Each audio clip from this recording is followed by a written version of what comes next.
Today on Hands on Tech, I have a camera that you're probably not going to buy, but I'm going to show it to you anyway because it is pretty daggum awesome. Stay tuned. This is TWiT.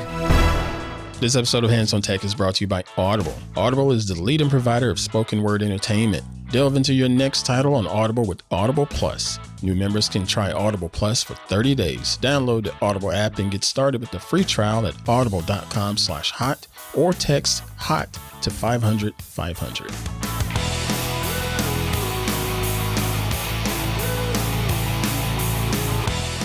Hey, what's going on, everybody? I am Pruitt, and this is Hands on Tech here on TWiT TV.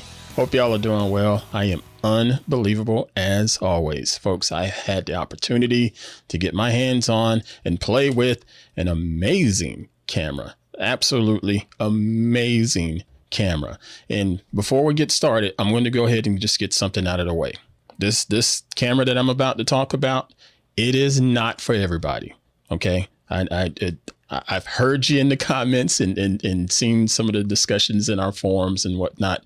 Yes, this camera I'm talking about, the Sony A1, it is not for everybody. This is not a $500 camera. This is not a $1,000 camera. This is not a $2,000 camera. As a matter of fact, it's about $6,500. Okay, so that out of the way, stick around. Let me tell you why this camera is $6,500. And no, you're probably not going to buy it, but you still want to know what's going on with this camera. It's pretty daggum cool. All right, let's dive into the specs because, you know, this is a tech network and we love our tech specs. This is the Sony A1. This is Sony's mirrorless full-frame camera designed specifically for those professionals out there. The professional photographer that gets up and they do nothing but eat, sleep, and think photography. That's all they do, and that's why they're going to invest in this type of equipment. It is a 50 megapixel full frame sensor that is stacked, that is, and it has an amazing updated processor, so it's so much faster, which is good because if you're shooting raw images at 50 megapixels, you need a lot of computing horsepower. In addition to being able to process that information, it handles its buffer really, really fast because it allows you to shoot with a regular mechanical shutter at 20 frames per second. I mean, that's smoking fast. But wait a minute, there's more. If you use just the electronic shutter, you can shoot at 30 frames per second. I mean, this is just unbelievably fast. Who is this camera for? This camera is for the professional photographer that's out there taking images of athletes, particularly say like maybe basketball, track and field, football, soccer, even auto racing, because those vehicles are moving super fast around the track.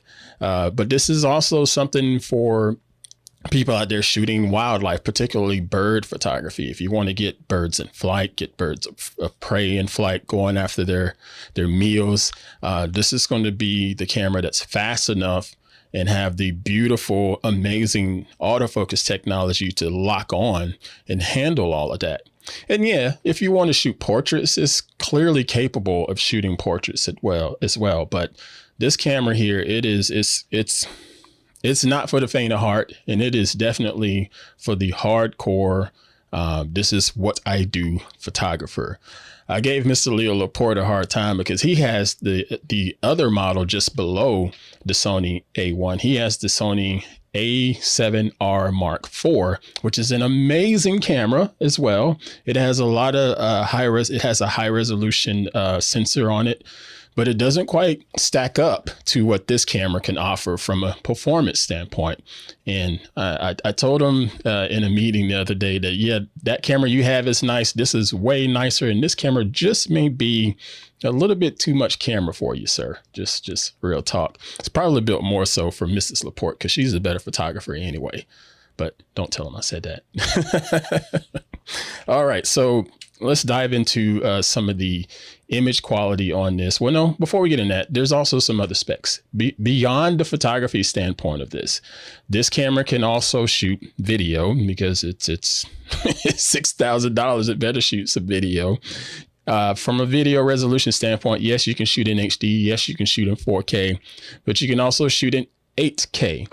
At 8K, you get to shoot at 30 frames per second, 420 bit depth. And from a 4K perspective, you get to shoot in up to 120 frames per second.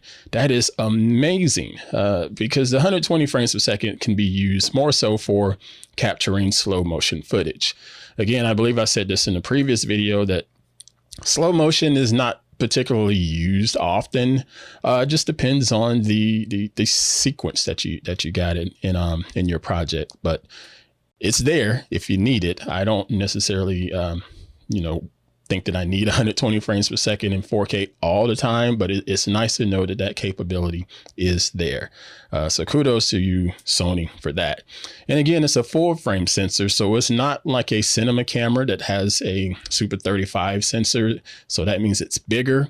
That means the depth of field is going to be a little bit different than what a cinema camera is going to offer you. So sometimes you have to sort of temper your expectations on what the video is going to look like, because sometimes people will shoot video on a DSLR or something like that, or some other full frame DSLR like the Sony A7S, and it comes out looking like images because it's just the way the depth of field is. And there's nothing wrong with that, but some purists will try to argue you and argue against you and say you shouldn't use that camera, you should use a cinema camera. I say use whatever the heck you want. It's your money. All right. With 8K footage in comparison to, say, the Sony R5 that was shooting 8K, Sony got in trouble because its 8K just continued to overheat your camera. Had a firmware update and it did help the heating issues on it. But this one here, I shot in 8K and I didn't come across any type of overheating problems. I believe that's just the way the processing is more efficient on here, and I don't see any type of fans or anything like that on this body, but it worked pretty well. I don't recommend shooting 8K for an extended amount of time because it will chew through the battery life on here. You're only going to get about 3 hours battery on this device, but yeah, you do have that option. I wanted to show it to you in the hands because that's the most important thing when it comes to cameras, not the megapixels, not all those extra features. What matters is how is this going to feel in your hands? Mirrorless cameras have come such a long way, and I am so happy about that.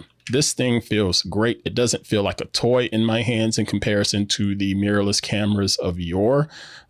This is beefy on a weight standpoint. It's just heavy enough, not terribly light and not terribly heavy. What's heavy is this lens right here, but that's for another story here in a second. But this thing feels great. The dials on it are sort of reminds me of the Panasonic line. I think Panasonic, Lumix, and Sony tend to do a lot of similarity as far as their buttons and dials layout. They are laid out quite nicely and everything is just where it needs to be. I like to shoot in manual mode a lot, so having this autofocus right there at my thumb so I can do back button focus and lock in. If I want to change my shutter speed, this little dial right there is on my thumb to change my shutter speed right there with just a swipe. If I want to change the aperture, I just use this little dial right here on the front, and I don't have to think twice about it. It's just really, really convenient. This right here, this dial is for the shooting mode or the drive mode, and it allows you to switch between the super fast frame rate of 30 frames per second or go down to the lower frame rates to shoot a faster sequence of images. And then you have the autofocus dial. Now this one bugged me a little bit because where here you get to push the button down and just rotate it because you don't want to accidentally rotate it just from knocking it or something. There's a little notch right there that you have to push and then rotate it around to get your autofocus setting from continuous to single shot or what have you. Didn't really care for that, but it works when it needs to work. It helps you get the job done. Okay, what matters on this? The images that come out of this, the video that comes out of this. From a video standpoint, I shot a video sequence with a hard head because I wanted to just see how the 8K looks, and the 8K looks great. It does. It's 8K resolution. You may experience a little bit of aliasing depending on the type of scene that you're shooting. I noticed in his shot, he's wearing this blue shirt, and I saw a couple little artifacts right there in his shirt. But again, that's just, it's not much you can do about that. Pretty much all of these cameras are battling aliasing nowadays. So you have to really dial your settings in to make sure you don't pull that out and have too much sharpening in the image and pull that extra weird detail out. But overall, that 8K is just absolutely beautiful. It is. When shooting video, you do get the option to use different picture profiles as you would on the cinema line of cameras and the A7S III that Sony has. And I highly recommend shooting an S-Log3. It is a flat profile and allows you to get more flexibility with your color correction and color grading on top of that. And then there's also the latest Cinetone picture profile that doesn't require a lot of color correction and color grading and looks good straight out of camera. Highly recommend using those two options. Okay, photo side. That's the photo side is truly amazing because of the autofocus on here. The performance is unmatched when it comes to shooting moving subjects such as an athlete or shooting moving animals like a bird or something that runs across the field or what have you. And it has the eye autofocus like most cameras nowadays have. So it's going to lock in on the head of the person or face of the person or the animal or the bird. And it's going to try to find the eye and lock on that to really give you a much more pleasing photograph. My experience with this, the bird autofocus, because it does have bird eye autofocus on it, that's a little iffy. It tries to lock on, but it may depend on the type of bird that you're shooting. That if a bird has a lot of dark feathers right around their eyes, that fighting that contrast is going to be a little hard. So your mileage may vary on that, depending on the type of bird that you're shooting. But far as shooting people, the auto eye autofocus is beautiful. Just select it on the back of the LCD, lock it in, and it's there.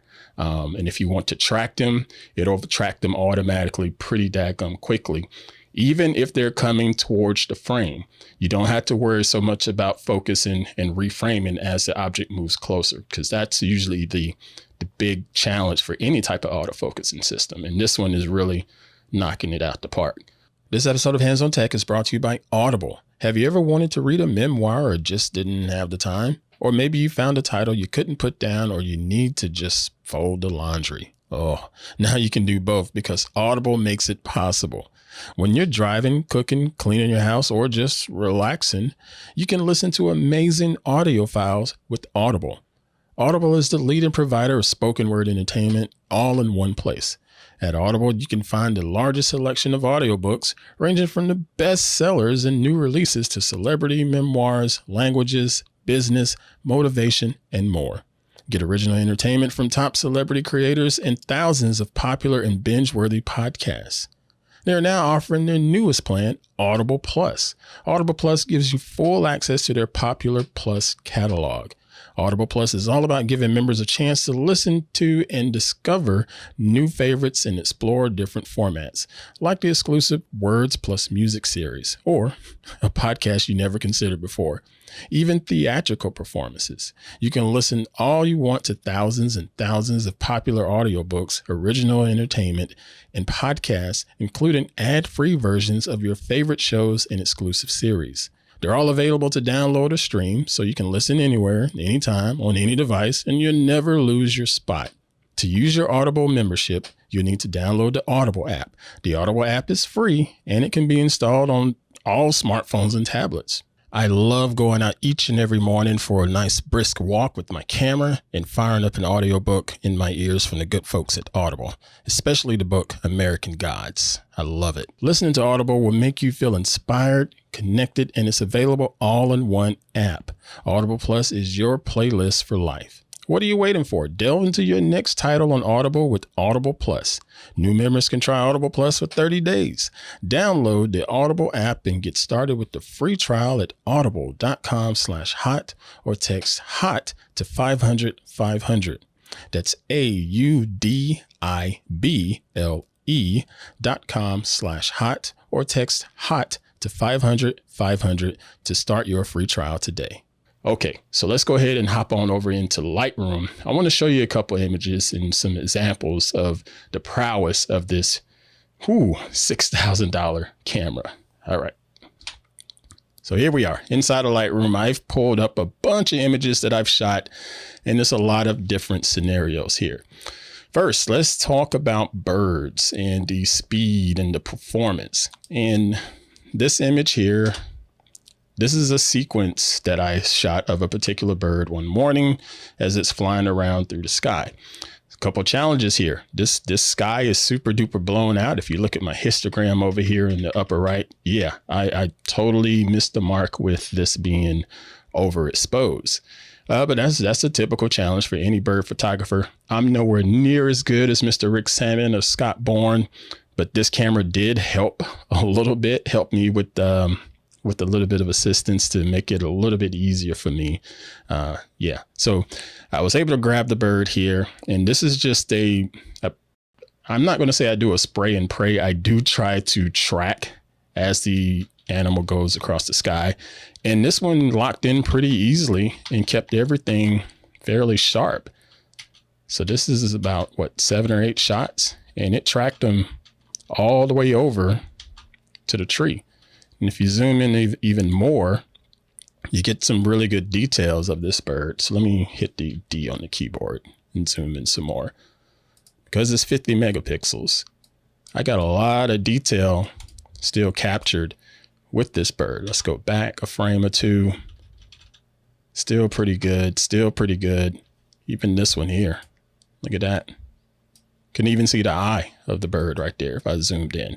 So that's pretty nice from a performance standpoint regarding the autofocus. But what really got my attention is this one here, because this is a bit of a challenge. This is in my backyard, and it is of a hummingbird. We have hummingbird feeders in the backyard. And you know how fast those things are, but let alone they are super duper small, and it can be a bit of a challenge trying to lock focus on them. I sat back there for a couple hours and was able to finally get my hands on a decent shot with the hummingbird, and the Sony A1 locked on focus immediately. And as I moved the frame, continued to keep locked. My shutter speed was just right. I don't have a lot of blur with the feathers here and the wings. Still got the bird and locked on as it perched. Beautifully captured, and it didn't take much effort from me other than timing out when that bird was going to fly by my head and try to figure out exactly where it was going to try to perch, because they move so fast. So a lot of times you have to sort of guess where they're going to be. And I think this did really, really well. Okay, next up, I want to take a look at the performance from, just the standard portraiture of it. First, we'll take a look at Biscuit here, 50 megapixel camera. And if I zoom in on this a little bit more, you'll notice that it is super sharp right around Biscuit's eye, even though his eye is closed. That's amazing artificial intelligence. It blurred out everything else in the frame that didn't need to be in focus because of the aperture that I was shooting at. This is an f2.8 shot, so it should have a shallow depth of field, and it did. And when I needed to lock focus on his face, it locked focus on Biscuit's face, but more so locked focus on the eye. And that is beautifully, beautifully done. And because I have 50 megapixels, I have plenty of space to just play around with this and crop it if I want to make it smaller and really hone in on the details. So let me just crop this down a little bit, like so. There we go. And if I close that up, I still have a really, really great shot and still have plenty of details. It's not all artifacted and noisy, just beautifully done. And if I want to even bring out more details, of course, just grab my clarity, push up the clarity, push up the texture. push up the sharpness some, and just really go to town with my post processing to really just get the most out of what this camera provided. Just beautiful, beautiful work here with this Sony. All right, so let's go back to one more portrait. This is a portrait of Queen Pruitt because, you know, this is a super duper camera. Why not just try some standard portraits? And I did do some post processing on this shot, so it does have retouching on it already with the colors and saturations and things of that nature. But this looks really, really good. This was shot at f3.2, and I shot this with a 70-200 lens. So that's a nice G Master and expensive lens. So I'm going to get great compression in the background, and it really does have her separated from the background, making her the focus of this image, and just beautiful, beautiful details. Excellent, excellent details. And if I want to crop in and you know, get a little closer, I can, and I'm not going to degrade the quality of this image. Unbelievable stuff.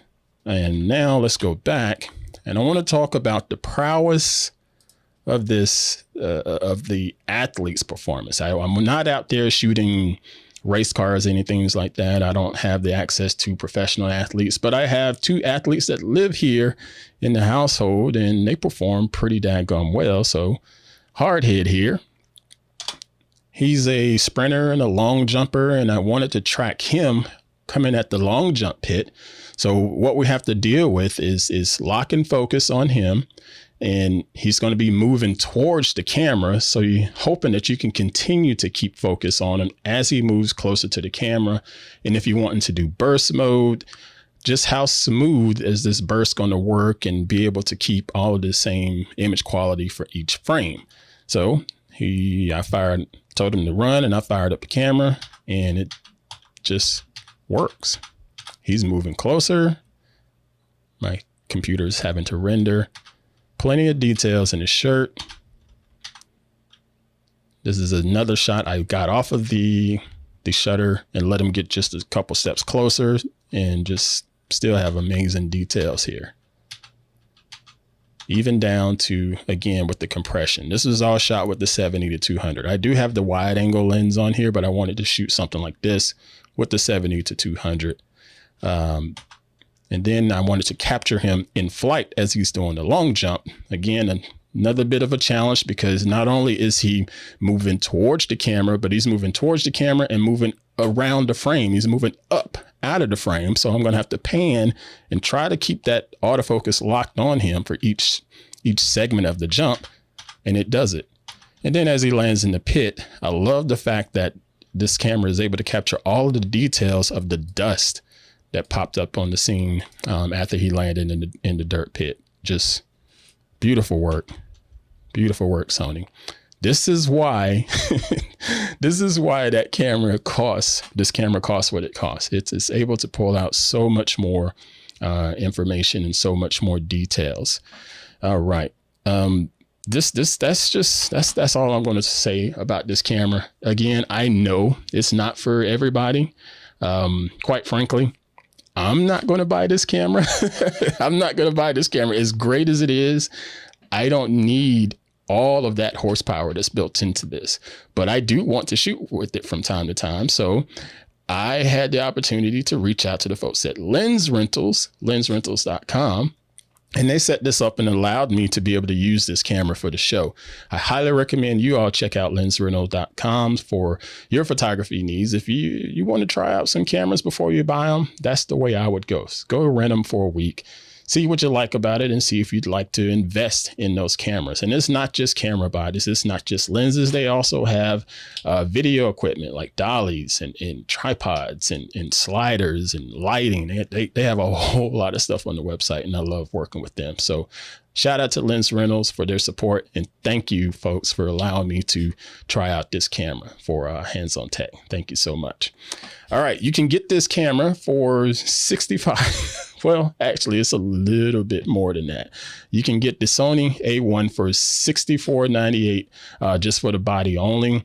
But if you want to grab the G Master 24-70 lens that I have here, this is their upper echelon of lens. That total package is going to cost you about $8,300. I know it feels weird to say that, but hey, it's totally worth it for that line of work, for the actual professional photographer that, again, this is their life. So this is an investment, and they're going to have this kit for several years and continue to do some amazing work with it.